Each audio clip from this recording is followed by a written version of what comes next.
What is up, you guys? This is Mini Superheroes Today. And in today's video, we'll be taking an in-depth look at the LEGO Ninjago Temple of Airjitzu from 2015. This set was for ages 14 and up, had 2,028 pieces, was $199 at the LEGO store, and once again came out in 2015. Now, needless to say, we get the full roster of Ninjago ninjas, we've got Wu, we've got some great other characters, and an incredible Japanese-inspired build. This thing was so much fun to put together, and there's so many great little details scattered throughout it, so without further ado, let's start taking a closer look at everything offered here. Alright, so as always, it's fun to take a look at the minifigures up first here. So this character, I hope I get all the names right, is Misako. Once again, I hope I get those names right. She's got a double-sided head here, a kind of nice smile there, and then just kind of a content face on this side. Very cool figure. Now, I have to let you guys know, I'm not a huge Ninjago fan, so I don't know all the lore, so I'm just kind of inspecting this set as a regular old LEGO fan. But here we've got the postman with his great purple suit and his little satchel there. We've got the character Dareth here. Very nice look. Love that smile on this side, and I think he has a double-sided head. No, he does not. No double-sided head. But anyways, that's Dareth. Here we've got Jesper with a cool hat and a bandana. Kind of got some slop all over his shirt there and his little apron. And now we're moving on to the ninjas, which of course look fantastic. So up here we've got Jay. Lift up that head so you can see it's just the typical Jay head there, but a really fantastic detailed build. Of course, he's got that sword holster on the back. Here we've got Naya. Once again, I hope I get those names right. I'm just not a huge Ninjago fan, so I don't know all the little intricacies, but it is a great looking figure nonetheless. Here we've got Cole. Another fantastic figure. Just kind of flip him around there so you can see all the details. Here we've got Lloyd. I always thought he had the coolest Ninjago suits, but I'm a sucker for the color green too. Him and Jay, they always have cool suits. Here we've got Kai. Lift that up. So yeah, that's cool. And then we've got Zane. Zane was always cool too. And he's got a great head print here on both sides that looks fantastic. And yeah, so that's the ninjas. Then of course we've got Wu. Looking all sensei and awesome. And then we've got Claire. And that will round out the minifigure section here. So yeah, now we can actually dive in and start taking a look at the set. So for the build, we've got this little fireworks cart here, which is very cool. When you spin this piece here, it will actually launch those studs out. And I don't want to launch them because I don't want to lose pieces all over my house, but you know, the wheels spin here, and then it can be pulled like a cart, so that's very cool. And then we've got this ninja flyer thing here that has these spears on the back.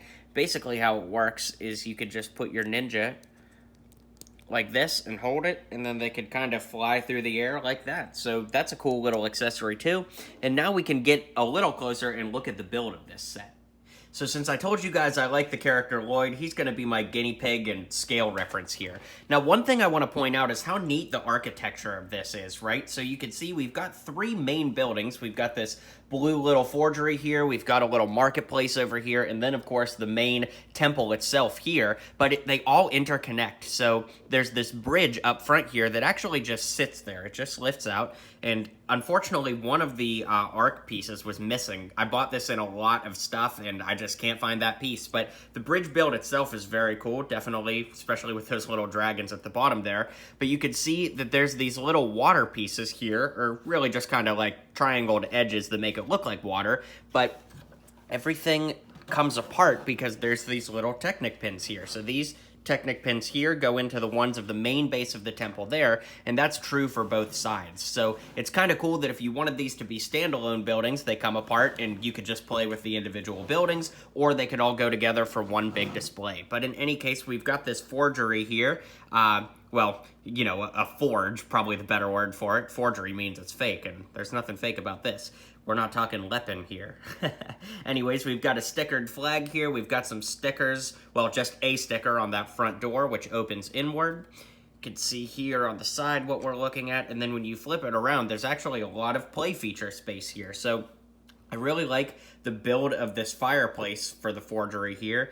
There's a little anvil in the center for ironing out some new weapons. And then, of course, we've got some hammers and cups and things like that, just making it look very lived in, which is something that I really like. Then up top here, we've got some free space that you could put whatever you want up there. And then there's a little attic crawl space on the side where there's a rat living in the attic, so that's pretty neat. So now we'll move on and we'll look at the marketplace side over here, which once again is just gonna pull right out nice and healthy with those Technic pins on the side. And I love the aesthetic of the build of this one. It just really looks like a traditional Japanese building. So I love these little weeds that are growing out of the water. It just makes it feel so lived in. And this whole set just has an amazing atmosphere about it. Anyways, we've got some stickered pieces up top here. We've got some chickens living just outside the market. And then, of course, the figure could walk right into the market, and it'll be easier to flip around and take a look. But we do have some fishing poles where somebody caught a crab. I remember going fishing with my uncle once and catching a crab. Pretty weird experience. Anyways, we've got these garage door pieces here that just kind of drape down. They connect into these little holder pieces here and drape down, and once again give you that really authentic looking Japanese architecture style. So that's cool. And then once you get into the marketplace here, there's a lot of cool little build pieces. So, you know, you can see that there's like a bread box back in the corner here. There's some cookies here. There's some books here. We've got some fruit back in that box. Got a hook hanging from the ceiling, which is cool. Some fish over here, but I love this sink build. Check that out. They used a miner hat and put a little stud in it and just made it look like a little sink or like a watering spot, which is very cool. Now, one other neat thing that you could do is you can lift these top pieces up. And there's actually some cases hidden up in the ceiling, which of course have some weapons on this side, and the same can be done on the other side where you flip this up. You can pull out this case, and there are some throwing stars in there. So just a neat little hidden detail that you might not catch if you didn't get to build the set. So that's cool, and I love that there's these little studs that allow you to actually kind of place your minifigure in the environment. So that's very cool.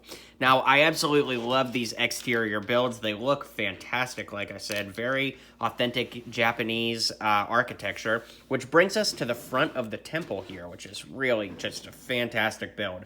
We'll move the camera around as we go around the floors, but as far as starting out here, I love this waterfall, I guess water fountain is probably the better way to put it, with this minifigure here that is, of course, just a statue that goes there. But I absolutely love the symmetric architecture that goes up the side here. You know, these steps where your figure could walk up to the temple. And it's very cool, too, that there are these doors here.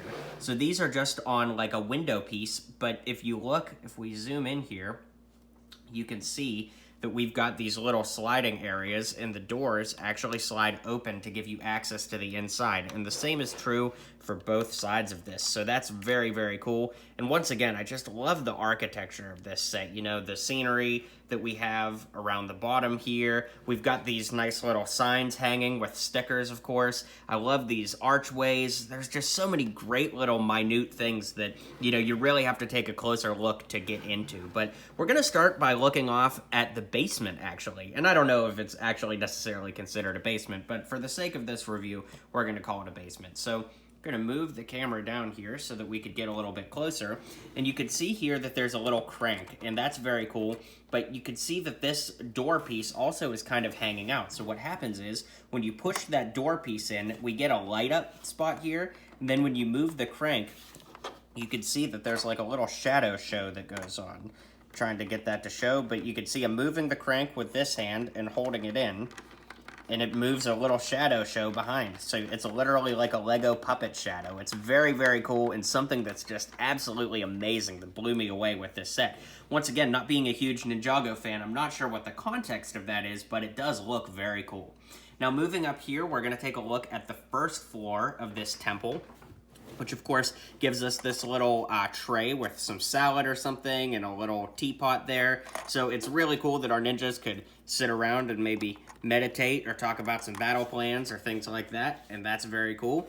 And now we're going to move up to the second floor. So here we are, and in fact I could position it to get us a little closer to the third floor too. So the second floor appears to be like a training area. There's a cool sticker here that goes on the ground of this big triangle shaped plate that makes it just, again, feel lived in. You know, I absolutely love that aspect. But back here we've got a training dummy that has a sticker on a circular 2x2 piece that makes it look like it's been slashed by some swords. Over in the corner here, we've got a display for a bow and arrow, and of course on this side, we've got some swords displayed. And then when we move up to the top floor, and the attic, I suppose we could call it, it's a little bit of a wreck up here because as I was moving the set around earlier, some things shuffled, but there's a cool bookcase back here, which you can see, and some of the books actually have something in them. Of course, the one that I would open first is the one that doesn't have anything in them, but the gold book has a letter written inside, and then this other brown book has this 1x1 piece in there, which is pretty cool. Again, I'm not sure what the context is, so any of you Ninjago scholars that want to let me know, I would love to hear some context on that, but in any case, that bookshelf is very cool. You've got to have tiny hands to be able to fit everything in there, but there's a little painting that somebody's working on somewhere along the way here. We've got a cup here with a brush in it, and then, of course, a palette, so that's very cool. And then up at the top, speaking of cool things, we've got a box that has a sticker that says Cole's Stuff on it, and you can see that that sticker just goes right there. Let's get that in focus.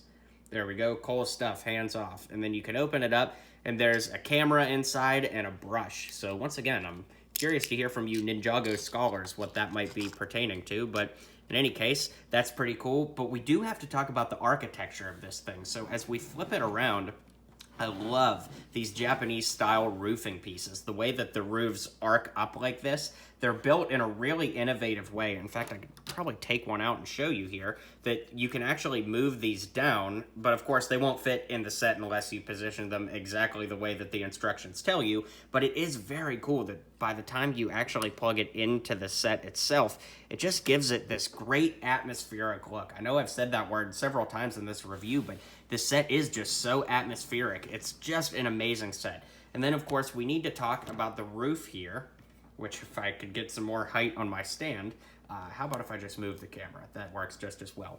I love this roof piece here with this kind of pinnacle at the top. I'm not sure that there's a better word for it than that. Antenna, maybe? It's not like it's getting cell phone radiation towers or anything, but it is very, very cool, and I just love this set. So let's zoom out, and I'll give you my final thoughts. Alright guys, well I hope you enjoyed this review. If you're interested in this set, I'm actually going to list this in my eBay store, which there will be a link for in the description below. Unfortunately, I just don't have the space to keep something like this, and as awesome as it is, I would rather a true Ninjago fan get to own this set rather than me just try to find space for it. So if you like this, be sure to check out the eBay link in the description below, and you can take a crack at getting it. Alright guys, thanks so much. Let me know what you think of this set, and I'll see you guys in the next video.